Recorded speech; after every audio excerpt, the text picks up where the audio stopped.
மின் மாற்றி கொள்முதல் முறைகேடு தொடர்பான புகார்கள் சிபிஐ விசாரணைக்கு மாற்றியது திமுகவின் ஊழலுக்கு எதிரான போராட்டத்தின் வெற்றி என பாமக தலைவர் அன்புமணி ராமதாஸ் தெரிவித்துள்ளார்.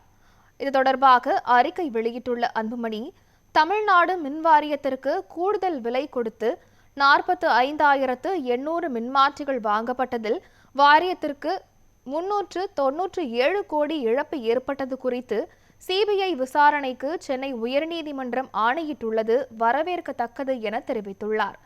திமுக அரசின் இந்த ஊழல் குறித்து விசாரணை நடத்தப்பட வேண்டும் என்று தொடர்ந்து வலியுறுத்தி வந்ததாகவும், அவற்றின் மீது திமுக அரசு இதுவரை எந்த நடவடிக்கையும் எடுக்கவில்லை எனவும் குற்றம் சாட்டியுள்ளார். திமுகவில் பல்வேறு காலகட்டங்களில் மின்சாரத்துறையில் ஊழல் செய்த அப்போதைய அமைச்சர்கள் மீது நடவடிக்கை எடுக்க வேண்டும் எனவும் கேட்டுக் கொண்டுள்ளார்.